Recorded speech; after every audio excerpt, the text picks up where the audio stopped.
பிரசங்கி 3ஆம் அதிகாரம். ஒவ்வொன்றிற்கும் ஒவ்வொரு காலம் உண்டு. வானத்தின் கீழ் இருக்கிற ஒவ்வொரு காரியத்துக்கும் ஒவ்வொரு சமயமும் உண்டு. பிறக்க ஒரு காலம் உண்டு, இறக்க ஒரு காலம் உண்டு. நட ஒரு காலம் உண்டு, நட்டதை பிடுங்க ஒரு காலம் உண்டு. கொல்ல ஒரு காலம் உண்டு, குணம் ஆக்க ஒரு காலம் உண்டு. இடிக்க ஒரு காலம் உண்டு, கட்ட ஒரு காலம் உண்டு. அழ ஒரு காலம் உண்டு, நகைக்க ஒரு காலம் உண்டு. புலம்ப ஒரு காலம் உண்டு, நடனம் பண்ண ஒரு காலம் உண்டு. கற்களை எறிந்துவிட ஒரு காலம் உண்டு, கற்களை சேர்க்க ஒரு காலம் உண்டு. தழுவ ஒரு காலம் உண்டு, தழுவாமல் இருக்க ஒரு காலம் உண்டு. தேட ஒரு காலம் உண்டு, இழக்க ஒரு காலம் உண்டு. காப்பாற்ற ஒரு காலம் உண்டு, எரிந்துவிட ஒரு காலம் உண்டு. கிழிக்க ஒரு காலம் உண்டு, தைக்க ஒரு காலம் உண்டு.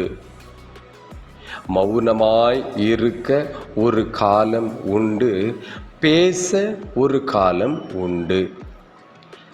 சிநேகிக்க ஒரு காலம் உண்டு, பகைக்க ஒரு காலம் உண்டு.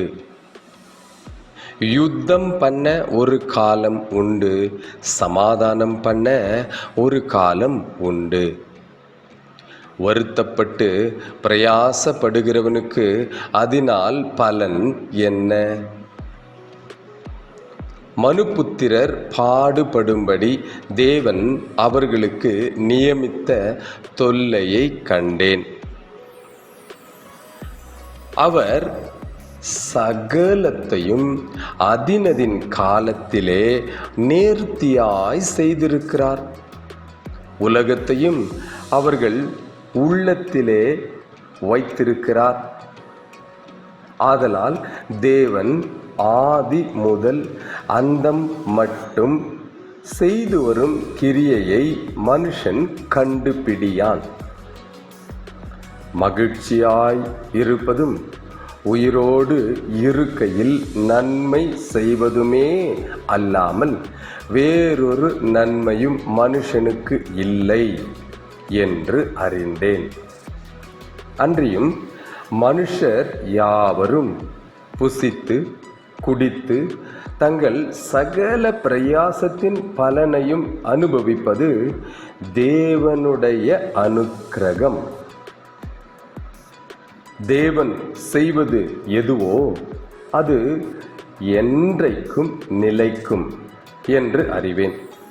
அதனோடே ஒன்றும் கூட்டவும் கூடாது, அதிலிருந்து ஒன்றும் குறைக்கவும் கூடாது. மனுஷர் தமது சமூகத்தில் பயந்திருக்கும்படி தேவன் இப்படி செய்து வருகிறார். முன்னே நடந்ததே இப்பொழுதும் நடக்கிறது, இனி நடக்க போகிறதும் முன்னமே நடந்தது. நடந்ததையோ தேவன் விசாரிப்பார். பின்னும் சூரியனுக்கு கீழே நான் நியாய ஸ்தலத்தை கண்டேன். அங்கே அநியாயம் இருந்தது. நீதி ஸ்தலத்தையும் கண்டேன். அங்கே அநீதி இருந்தது.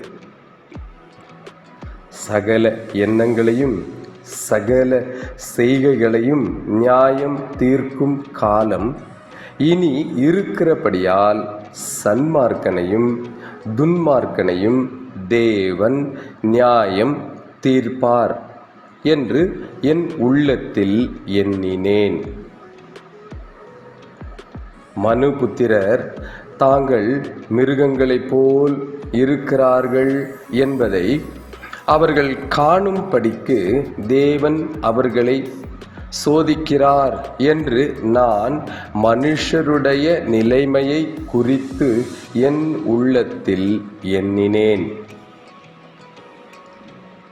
மனுபுத்திரருக்கு சம்பவிக்கிறது மிருகங்களுக்கும் சம்பவிக்கும்.